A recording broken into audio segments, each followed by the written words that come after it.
Good morning student. कल जो अपने linear differential equation second order पढ़ी थी उसी का ही नेक्स्ट फॉर्मेशन है। मतलब डिफरेंशियल इक्वेशन वही है, उसको सॉल्व करने का अलग एक मेथड है। कल जो अपन ने बात की थी वो एक स्टैंडर्ड मेथड था, उसके अलावा भी बहुत सारी फॉर्मेशन है। पहली फॉर्मेशन जो यहाँ पे क्या कहता है, नॉर्मल फॉर्म या सामान्य रूप। क्या कहता है, प्रथम अप्रोच को हटाना या स्वतंत्र चर का परिवर्तन, मतलब सामान्य रूप में क्या करना है, सामान्यन करना है, या फिर उसको क्या करना है, हल करना है, या फिर नॉर्मल फॉर्म में बना के उसको क्या करना है, हल। तो हम देखते हैं वापस वही, तो हमने कहा डिफरेंस इक्वेशन तो वही होगी, D square upon D x square plus p d we by D x plus q y equal to r की फॉर्मेशन होगी। तो हम कहते हैं ये कि अगर इक्वेशन है तो हम क्या कहेंगे, इसे एक जनरल इक्वेशन, नई इक्वेशन हम यहाँ पे बनाएंगे। देखो वहाँ पर भी अपन देखा जाए तो D v upon d square we upon D x square plus d v upon D x वाली फॉर्मेशन आई थी, लेकिन वो अपन एक सी ए फाइंड आउट करके निकाला था। तो यहाँ पे हम डायरेक्ट इसको क्या करेंगे, यूज करके नई इक्वेशन बनाएंगे।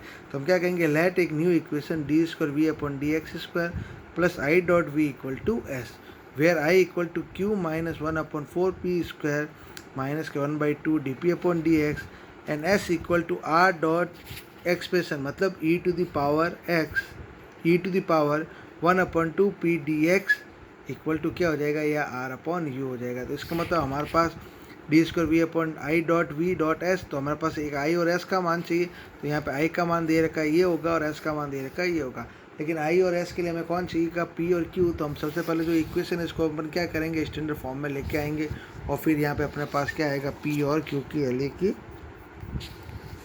फाइंड आउट करते हैं, करेंगे। तो हम देखते हैं तो इसकी फॉर्मेशन क्या है, कोई अलग से लिखा हुआ नहीं आएगा क्वेश्चन में कि इस मेथड से करना है।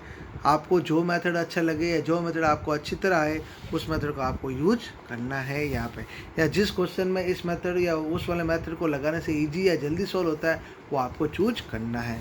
देखो हम क्या कहते हैं, एक इक्वेशन है x square D square Y upon x square D x square minus के two x square plus X D we by D x plus X square plus plus two Y equal to zero. तो हमने कहा equation है लेकिन x square साथ मारा, इसका मतलब स्टैंडर्ड फॉर्म में नहीं है। तो हम यहाँ पे स्टैंडर्ड फॉर्म में लाने के लिए क्या करेंगे, तो हमने कहा एक्स स्क्वायर का भाग दें, तो क्या आएगा, D square Y upon D x square minus के two X plus one upon X D we by D x plus X square plus two upon x square Y equal to zero. तो D we by D x का जो गुणांक होगा वो P होगा, और y का जो गुणांक होगा वो क्या होगा, q, और इक्वल टू में जो होगा वो आपका क्या हो जाएगा, r। तो हम क्या कहते हैं, p equal to minus two one plus one upon x, q equal to x square plus two upon x square, और r इक्वल टू कौन हो चुका है, जीरो। हमें क्या चाहिए, i और s चाहिए, और i और s के लिए हमें s में क्या चाहिए, e टू द पावर वाली फंक्शन। तो हम पहले उसको निकाल के यहाँ पे रख रहे हैं। तो हमने कहा माना वो क्या है, u। तो हमने कहा u इक्वल टू एक्सपेंस है one upon two integration P D X, तो E X P minus one upon two, और पी का मतलब ये रहा फॉर्मेशन, तो माइनस के two one plus one upon X D X. क्या करेंगे, इसका इंटीग्रेशन करेंगे तो टू से टू कट गया है, एक्स इसके साथ करेंगे, एक्स वन अपॉन एक्स के साथ करेंगे तो one upon e to the power. तो फंक्शन क्या बना, तो हमने कहा यू इक्वल टू कौन आ चुका है, x E to the power x वाली फॉर्मेशन आ चुकी है। क्या निकालना है, तो हमने माना था कि नई इक्वेशन बनेगी Y equal to V U D square we upon D x square plus I V equal to S वाली। तो हमने कहा आई, तो हमने कहा Q minus one upon two P square minus के one upon two D P upon D X. इसका मतलब हमें क्यू चाहिए, पी चाहिए, उसका एक बार क्या चाहिए, डिफ्रेंसिएशन भी चाहिए। तो हमने कहा क्यू, तो हमने कहा क्यू की फॉर्मेशन से क्यू को रखा है यहाँ पे।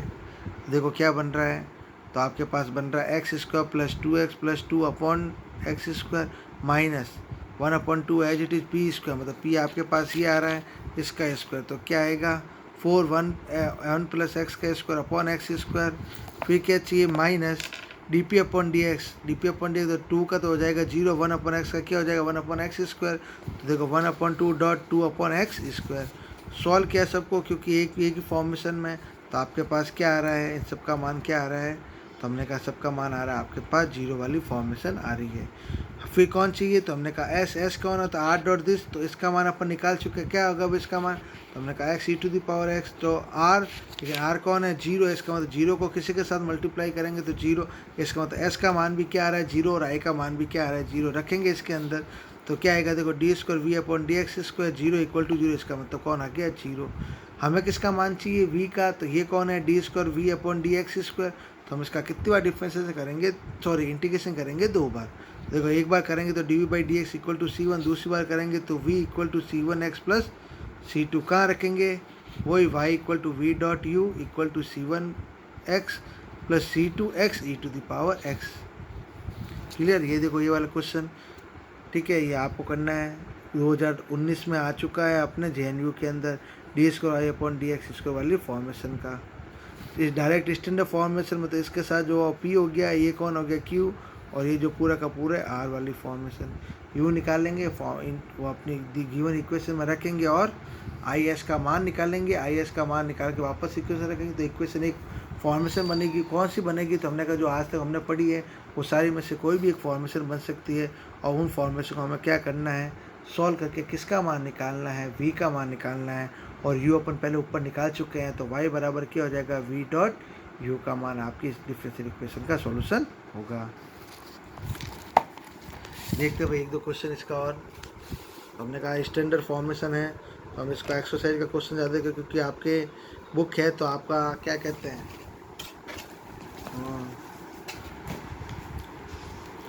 एग्जाम्पल आपके बुक में कर रखे हैं, क्वेश्चन किए हुए नहीं है, तो हम यहाँ पे क्वेश्चन की बात करते हैं। देखो क्या कहता है, आराम से देखना वापस।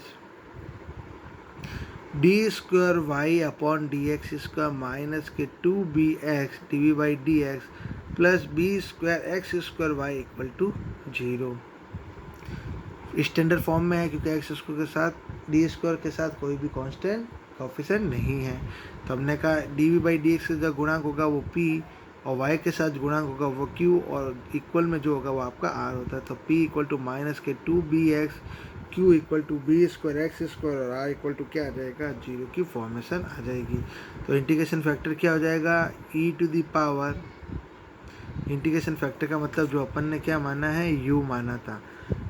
e to the power minus के 1/2 p dx, तो हमने कहा e टू द माइनस के 1/2, और p कौन आएगा? माइनस के 2bx dx, तो 2 से 2 कट गया, माइनस माइनस प्लस हो गया, ठीक है। x का करेंगे तो एक्स स्क्वायर अपॉन 2, तो क्या आएगा? e to the power bx square upon 2, ये आपकी क्या आ जाएगी? फॉर्मेशन बन जाएगी किसकी? u की, क्योंकि हमें u निकालना है पहले। अपन क्या काम आना है? इक्वेशन क्या होगी? D square we upon D x square plus I V equal to S. इसका मतलब हमें आई का मान और किसका मान निकालना है? एस का। तो हमने कहा आई का फॉर्मूला क्या होता है? तो आई का फॉर्मूला होता है Q minus 1/4 P square minus 1/2 D P upon D X. Q की जगह क्यू का मान, पी की जगह पी का मान, और पी स्क्वायर की जगह P square, D P upon D x की जगह डी पी। तो हमने कहा आई का मान क्या आ चुका है? तो हमने जब इसको सॉल्व किया तो ये कट गया, केवल क्या आ रहा है? बी इसका आई का मान आ रहा है, ठीक है। एस में क्या आ रहा है? तो हमने कहा एस बराबर 0। क्यों आ रहा है भाई एस बराबर? क्योंकि एस बराबर आर डॉट यू होता है, और आर का मान यहाँ पे कितना है? तो हमने कहा आर का मान देखो 0 है, तो आर डॉट यू करेंगे तो एस का मान क्या हो जाएगा? 0। फॉर्मेशन आ चुकी है। अब अपन क्या करें? सभी की वैल्यू को उठा के कहाँ रखेंगे? अपनी जो स्टैंडर्ड इक्वेशन उसके अंदर। तो क्या बनता है देखो, D square we upon D x square plus B V equal to 0। Solution किया तो D square plus V equal to 0। देखो अब ये इक्वेशन मैंने कहा था जो भी इक्वेशन आज से अपन ने पढ़ी वो इक्वेशन यहाँ पे हो जाएगी, बन जाएगी। तो हमने जो एक डिफरेंस इक्वेशन अगर याद हो तो सबसे पहले पढ़ी थी कांस्टेंट कोएफिशिएंट, जिसके अंदर अपन ने सी एफ और पी ए निकाला था। तो देखो ये linear difference equation constant coefficient की फॉर्मेशन बन गई। तो हम इसको सॉल्व कैसे करेंगे? तो हमने कहा था इसका सॉल्यूशन होगा आपका general solution equal to C F plus P I वाली फॉर्मेशन होगी। तो हम इसका क्या निकालेंगे? सी एफ भी निकालेंगे और पी आई भी निकालेंगे। लेकिन इक्वेशन में क्या दिखाई दे रहा है? इक्वल टू 0 आ रहा है। इसका मतलब इस इक्वेशन का केवल क्या निकलेगा? सी एफ निकलेगा, पी आई इसका फाइंड आउट नहीं होगा। तो हम देखते हैं। तो हमने कहा सी एफ इक्वल टू क्या आ जाएगा? तो हमने कहा C1 cos फॉर्मेशन। तो हमने कहा ये निकलेगी कैसे? तो हमने कहा इसको निकालने से पहले हमें इक्वेशन का क्या निकालना पड़ेगी? Auxiliary formation. तो हमने कहा ऑक्सिलरी फॉर्मेशन के ऊपर ही बेस करेगा कि ये अलग अलग है, एक जैसे हैं या रिपीटेड हैं, कॉम्प्लेक्स रूट हैं, उसके अकॉर्डिंग यहाँ पे सी एफ आएगा। तो हम देखते हैं। तो हमने कहा डी की जगह एम करेंगे तो M square plus B equal to 0। इसका मतलब एम बराबर plus minus iota root B. तो हमने कहा रूट बी अगर फॉर्मेशन आ रही है इसका मतलब कौन आ रहा है? तो हमने कहा कॉम्प्लेक्स फॉर्मेशन आ रही है। तो हमने कहा कॉम्प्लेक्स फॉर्मेशन का सी एफ क्या होता है? E to the power alpha X. तो अल्फा क्योंकि है नहीं इसका मतलब 0, तो ई टू द पावर 0 का मान 1। फिर क्या था? C1 cos beta X plus C2 sine beta X. तो C1 cos बीटा की जगह कौन आ गया? Root B X plus C2 sine beta की जगह रूट बी एक्स। इसका मतलब इसका CF क्या हो गया? केवल ये निकलेगा, PI नहीं निकलेगा। क्यों? क्योंकि इक्वल में क्या आ रहा है? 0 फॉर्मेशन आ रही है। तो हमने कहा CF क्या बनेगा? तो हमने कहा ये सी एफ बन जाएगा, इसका मतलब वाई क्या बनेगा, तो हमने कहा था कि वाई कौन होता है, तो अगर याद हो तो अपने का Y equal to V U होता है। तो वी का मान आपके पास कौन आ चुका है, ये, क्योंकि ये वी की फॉर्मेशन, इसका मतलब सी एफ किसके बराबर है, वी बराबर, तो वी का मान ये रहा। और यू, तो हमने कहा यू कहाँ से निकलेगा, तो हमने फॉर्मेशन का पहले सॉल्व की, तो यू का मान आपके पास क्या आ रहा है, ये फॉर्मेशन, तो हम यहाँ पे लिखेंगे तो Y equal to 1/2 B X square C one cos root B X plus C two sine root B X, इसका एक क्या हो जाएगा, सॉल्यूशन हो जाएगा। किसकी फॉर्मेशन में, तो हमने कहा कि y equal to V X की फॉर्मेशन क्या है, linear differential equation second order को सॉल्व करने का सेकंड मेथड है।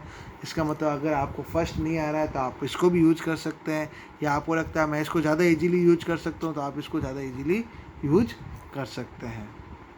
क्लियर। लेकिन क्वेश्चन कैसे होना चाहिए, क्वेश्चन की फॉर्मेशन कैसी भी हो, लेकिन इक्वेशन फॉर्मेशन हमेशा डिफरेंशियल इक्वेशन सेकंड ऑर्डर आएगी, तभी अपन इन दो मेथड की यहाँ पे बात करेंगे। दो मेथड और भी है जो अपन और भी आगे डिस्कस करेंगे सेकंड पार्ट कल के लिए, ठीक है। लेकिन अपन बात करते हैं यहाँ पे और एक क्वेश्चन और देखते हैं, फिर इसको एंड करेंगे। क्या कहता है, D square Y upon D x square minus के 2tan